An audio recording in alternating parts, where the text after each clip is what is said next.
예, 안녕하십니까. 현대투자연구소의 이중구 소장입니다. 이번 시간은요, 10월 마지막 주 장세 전망 시간으로서요, 먼저 지난주에 시장 흐름에 대해서 알아보도록 하겠습니다.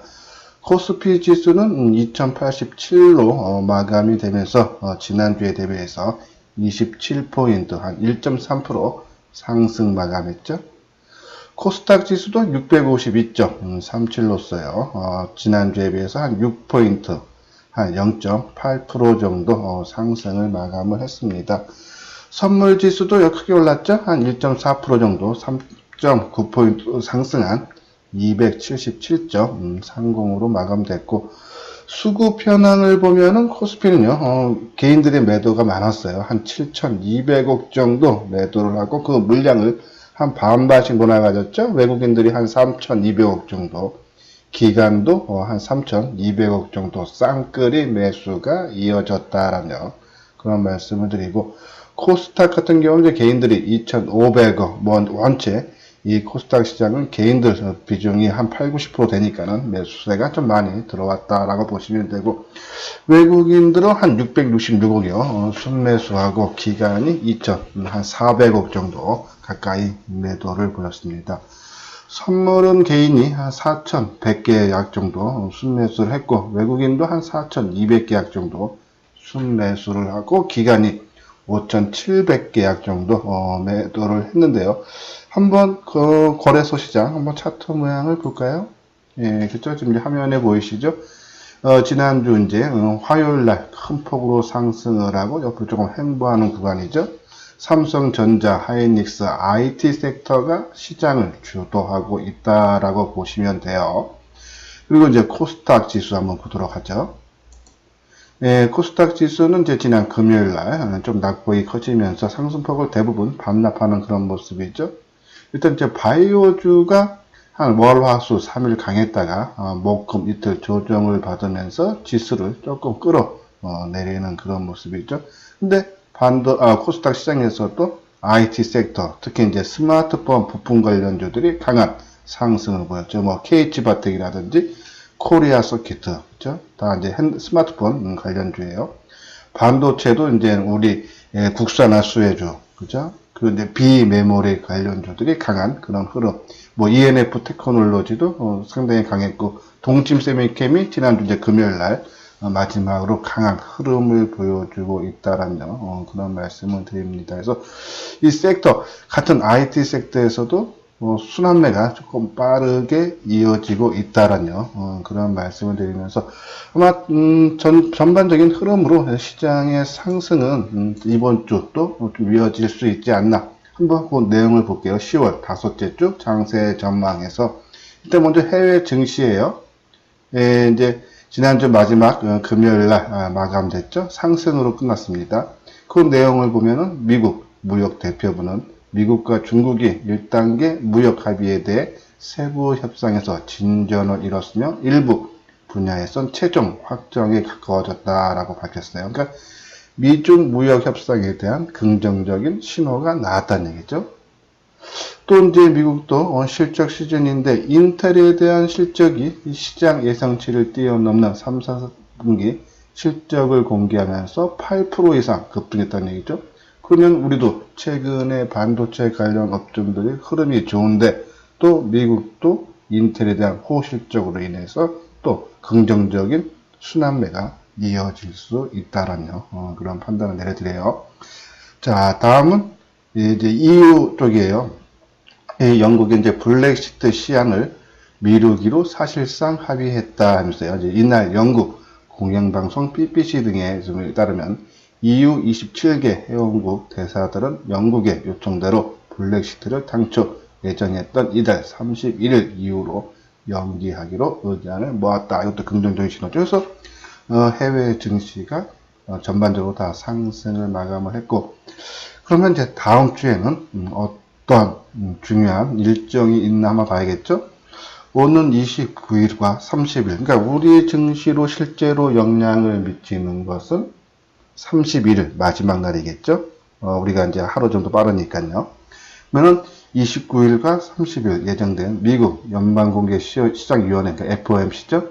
역시 국내 주식시장에 영향을 미칠 전망이다라는 내용이에요.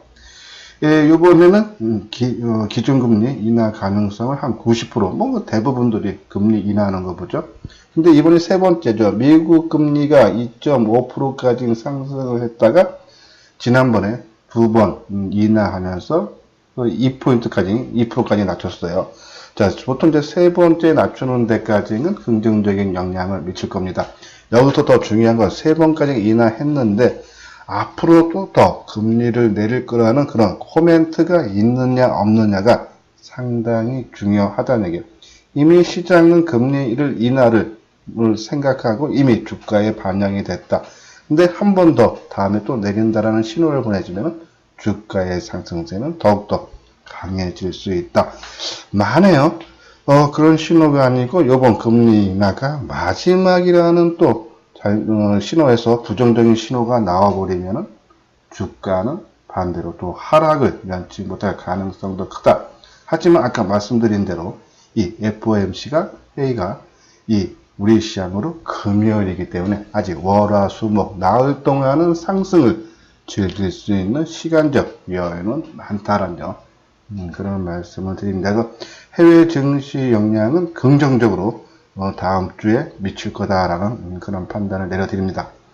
다음은 이제 우리 쪽도 이제 어닝 시즌인데요. 이제 지난주에 많은 기업들, 주요 기업들이 발표했죠. 뭐 자동차라든지 LG화학이라든지 하이닉스라든지 전반적으로 실적이 긍정적인 으로 발표가 됐습니다. 그래서 IT 섹터가 지금 시장을 주도하고 있는데 지금 전반적으로 보면 이제 FN 가이드라고 그것도 이제 상당히 이제 신뢰성 있는 그러한 보고서를 만들어내던데요. 기준 코스피 추정치는 분기별로 3분기에는 35조, 4분기에는 33조. 물론 4분기가 3분기보다 2조 정도 부족하지만 이 마이너스 그 성장이 갈수록 줄어든다는 얘기죠. 그리고 2020년 1분기에는 36조, 이제는 상향으로 트는 겁니다. 그리고 2020년 2분기에는 36조, 그죠? 실적이 저점을 찍고 이제는 회복 국면으로 접어들었다라고요. 보시면 됩니다. 그래서 12개월 선행 주당 순이익 하락이 멈추고 상승 반전에 임박했다는 점에서 코스피가 기존의 익숙한 하락 움직임보다 지수 하단이 높아지는 상승 전환 가능성이 크다. 아주 긍정적인 얘기죠. 그렇기 때문에 이 해외발 지수도 그렇고 최근에 어닝신에서 실적 발표도 그렇고 앞으로 좋아지기 때문에 지수는 어느 정도 바닥권을 확인하고 점차적으로 상승 전환을 알리고 있다라고 보시면 됩니다. 자, 이제 업종 테마를 보면요. 아까 말씀드린 대로 IT 섹터, 뭐 삼성전자가 실적이 크게 좋아져서는 하이닉스도 이제 저점 찍고 디램 가격이 점차적으로 회복 국면에 든다라는 얘기죠. 그래서 반도체 관련주들, 그렇죠? 그리고 이제 스마트폰, 이 5G 스마트폰이 올해 뭐 적게 보는 데는 2,200만 대인데 내년에 뭐 1억 9천만 대. 좀 크게 본 데는 내년에 2억에서 2억 5천만 대까지 보죠. 세계적으로. 스마트폰의 5G에 대한 시장이 확대된다. 거기에 따른 수혜가 부품주들이 크게 크다는 얘기예요. 그래서 최근 흐름이 아주 강했던 이유도 그거죠. 뭐 KG바텍 같은 경우에는 이제 갤럭시 폴드폰에 신지가 들어가는데 3년 만에 흑자 전환된다 그러죠. 상당히 긍정적. 코리아 서킷도 마찬가지고요. 그죠? 그리고 이제 디스플레이 OLED 쪽인데 그죠? 근데 생각보다 13조 투자, 그리고 중국에서 한 15조 정도 투자하기로 했는데 생각보다 조금 탄력은 약해요. 근데 모습은 갖추고 있다라는 말씀을 드리고, 뭐 반도체, 특히 비메모리, 국산화주 최근 장세 흐름 좋죠. ENF 테크놀로지 같은 경우가 계열사가 삼성물산이 수입한 것을 가공해서 삼성전자에 납품하죠. 그래서 최근에 주가 움직임이 강했던 그런 하나의 배경이 되는 겁니다. 우리가 이제 비메모리 분야에서 세계 최고의 기술을 갖고 있는 네페스를 언급을 해드렸죠. 오늘 다시 한번 그 종목에 대해서 언급을 해드리도록 하겠습니다. 다음은 이제 통신 장비주. 그죠? 지난주 금요일날 낙폭이 심화되면서 추세가 꺾이는 모습이죠. 그러니까 새로운 스마트폰 관련주들이 크게 치고 나가는 9월 초순부터 치고 나가면서 통신 장비들은 고점을 형성하고 크게 빠지는 모습이었습니다. 그럼 이제 지금 상태에서 통신 장비주, 뭐 신규로는 매수할 필요는 없는데 갖고 계시는 분은 어떻게 해야 되느냐? 일단 스마트폰 관련주들이 우리가 이제 어제도 잠깐 언급을 해드렸듯이 조금 과열권에 진입했어요. 그럼 이것이 쉬면서 통신 장비 어느 정도 반등을 준다. 그러면 그때를 이용해서 최소 반 정도는 물량을 축소하는 것이 어떨까요? 그런 말씀을 드리고 한번 차트를 보면서 업종 자체를 보면서 한번 설명을 해 드리도록 하겠습니다. 예, 지금 이제 화면에 보이시는 게 이제 예, 우리가 아까 말씀드린 IT 부품주들 그죠? 이 캠트로닉스, 원유QNC, 옵트람텍, 뭐 대덕전자, KG바텍 아주 큰 폭의 상승을 보이죠. 이제 팝트론도 여기까지 올라가고 나무가 크게 올라가는 그런 모습이에요. 근데 5G는 뭐 KMW가 15%, 그죠? 에스테크 6%, HFR 7%, 이노와이어 8%, RFHIC 7% 아주 급락하는 그런 양상인데 일단은 반등은 지금은 매도는 늦었다. 반등을 기다리자라는 그런 말씀을 드리고 이제 다음 업종이 이제 IT 업종에서 아까 말씀드렸고 전반적으로 강한 그런 모습, 그죠? IT 업종들, 그죠? 삼성전자, 하이닉스, 그죠? 그러한 모습을 보여주고 있다라고요. 보시면 됩니다. 나머지 섹터를 보면 이제 철강, 건설, 그죠? 손댈 필요 없죠, 아직도요. 경기 방어주들, 통신주, 통신 있지 않습니까? SK텔레콤이라든지 LGU 플러스, KT. 아직은 움직임이 약하다라고 보시면 돼요. 이 자동차, 조선이 조금 철강 건설보다 조금 나은 상태고, 금융도 은행, 증권, 보험, 카드, 그죠? 아직 손댈 수가 없고요. 보험주가 최근에 움직임이 양호했지만 아직은 그냥 낙폭에 대한 반등으로 봐야 되고, 음식료 중에서는 하이트질러 움직임이 좋고 나머지는 그렇죠. 그리고 화학 종류 아직은 본격적인 움직임이 없다. 그러면 IT 섹터만이 그래도 시장을 주도하고 있다라고 보시면 돼요. 그 다음에 이제 바이오주 어제 언급해드렸죠. 새로운 악재 강스텐 바이오의 임상 3상 실패. 그래서 하한가 들어갔는데도 여타 다른 바이오 업종에 크게 확전을 끌어내리지 않는 그런 모습이죠. 말씀드렸으니까 삼성 바이오로스, 셀트리온, 한미약품, 메지온 이러한 대형 바이오 업종이 살아있다는 얘기는 바이오 업종이 추가적으로 상승을 할 수 있다는 관심을 꼭 가져야 된다라는 말씀을 드리면서 그러면 최근에 말씀드렸던 세종호 관심주 세 개에 대해서 말씀을 드리도록 하겠습니다. 먼저 넷페스예요. 지난주에도 언급을 해드렸습니다. 근데 반도체 관련주 비메모리 분야 나름대로 강한 그 상승의 흐름을 보였지만은 넷페스만은 그렇지 못했죠. 그렇다고 뭐 추세가 꺾이는 그런 모습도 아니기 때문에 다시 한번 언급을 관심주에 놓고 다음 주도 한번 기대를 해보자는 차원에서 다시 한번 말씀을 드립니다. 넷페스는 반도체 및 전자 관련 부품, 재료 및 화학 제품 제조업체예요. 여기서 이제 크게 상승할 수 있는 논리는 비메모리 후공정 기술을 보유하고 있다는 얘기예요. 이 내용 보면은 다수의 칩을 한 번에 묶는 팬아웃 웨이퍼 레벨 패키지라는 FOWLP 기술을 상용화해 국내 최초로 성공을 했습니다. 그리고 차세대 반도체 패키지 기술로 패널 레벨 패키지 양산에 세계 최초로 성공하는 등 패키지 분야를 선도하고 세계 최고의 기술을 넷페스가 보유를 하고 있다는 얘기죠. 주 거래처는 삼성전자와 동부하이텍. 삼성전자가 비메모리 분야에 지난 4월 달에 133조를 투자를 하면서 세계 1위를 육성하겠다라는 그런 말을 했어요. 그런 관점에서 4월부터 주가가 그럼 가장 먼저 뜨고 가장 멀리 가장 크게 올라간 종목이 바로 넷페스라는 얘기죠. 한번 볼까요? 넷페스. 넷페스. 잠시만요. 넷페스. 그죠? 넷플릭스 우리가 이제 지난주 금요일 날 반도체 관련주들 움직임이 이번 주에 나올 거다, 지난주에 나올 거다 했는데, 오히려 그냥 행보하면서 모습은 갖추고 있죠. 수급상도 상당히 좋은 그러한 모습을 띠고 있어요.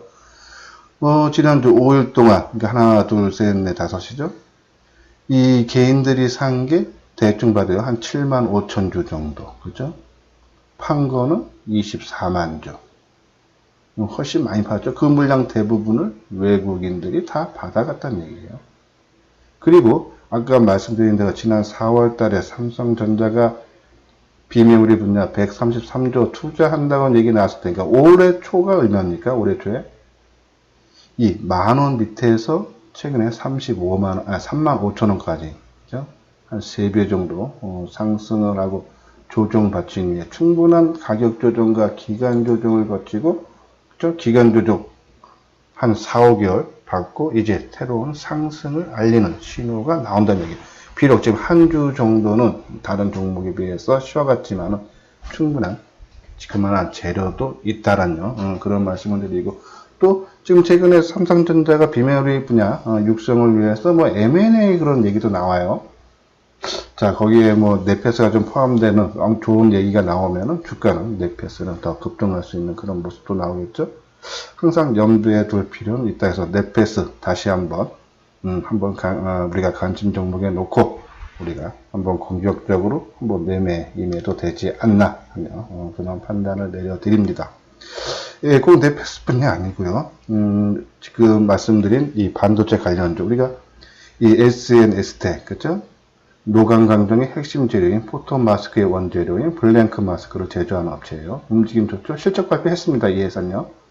예, 전년 동기 대비해서 210% 증가. 그래서 영업이익이 41억 나왔어요. 그렇죠? 그리고 SPA 반도체, 반도체 패키징 솔루션을 제공하는 회사예요.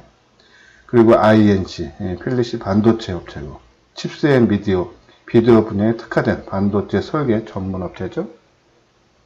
뭐 ENF 테크놀로지는 아까 말씀드린 대로 계열사 펜테크놀로지가 삼성물산이 중국산 불산을 수입하는 가공해서 삼성전지 공급하죠. 이 ENF 테크놀로지가 펜테크놀로지 지분을 한 46% 갖고 있어요. 그리고 뭐 STI, FSD, KCD 전반적으로 아주 강한 가열권 모습은 아니지만요. 어느 정도 상승의 모습을 보이고 있는 것이 바로 이 비메모리 반도체 국산화 관련주라는 얘기입니다.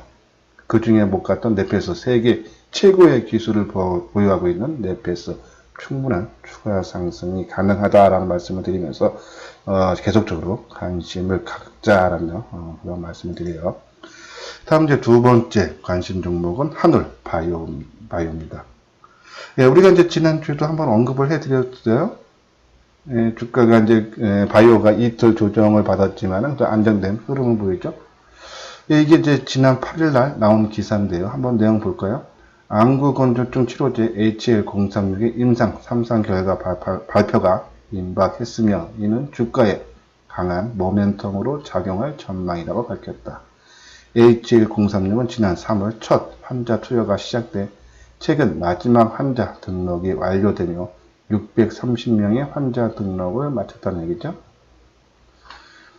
그래서 내년 12월 달에 탑라인이 발표되고 내년 1월에는 최종 결과 발표를 있을 걸로 기대하고 있다는 얘기예요. 이 HL036의 경쟁 제품인 이 자이드라죠. 자이드라는 지난 5월 노바티스의 약 6조 원에 인수될 정도로 안구 건조증 치료제는 시장에서 각광받는 품목이다. 그러나 현재 한올의 시가총액은 1.6천억, 그러니까 6조 원에 판매된 회사는 차이가 많이 난다는 얘기예요. 1조 6천 원에 불과해서 이는 파이프라인 가진 잠재력 대비 저평가가 되고 있어서 한올바이오 파마 일단은 12월 1월 달에 최종 발표가 3상 임상에 대한 결과가 나오기로 했는데 지금 흐름상 바이오주도 흐름 상당히 강한 그런 모습이에요. 그런 관점에서 한올바이오 파마 우리가 관심을 가져야 되고, 자 오른쪽에 보면요 글로벌 임상 실패 계속되는데 바이오에 계속 문칙돈이 몰려다닌다 하죠. 한국벤처캐피털협회에 따르면 올해 이 벤처캐피털의 바이오 헬스 분야 투자액이 사상 처음으로 1조 원을 넘습니다. 지난 8월까지 한 8천억 정도, 8,400억인데, 지난해가 총 1년 동안 8,400억. 그러니까 넉 달 만에, 3분의 2 기간 만에, 네, 넘었다 하죠. 그러니까 돈이 상당히 몰린다는 얘기예요. 상당히 긍정적인 신호입니다. 한번 한올 바이오 파마. 그렇죠? 상당히 이틀 동안 주가가 크게 바이오 업종 자체에서 크게 하락을 했는데 얘는 선방했죠. 자, 수급상도 보십시오. 개인들. 그러니까 먼저 이 종목 지난 며칠입니까? 10월 21일 그렇죠? 8% 뜰 때 누가 팔았습니까? 개인이 26만 주. 누가 샀습니까? 외국인 37만 주. 그렇죠? 그러면 이 종목의 주인은 누구다? 외국인이다. 근데 이 이틀 정도, 한 3, 4일 조정을 받는데도 개인들은 팔고 외국인이 샀죠. 그건 이 종목의 주인이 도망가지를 않았다는 얘기예요.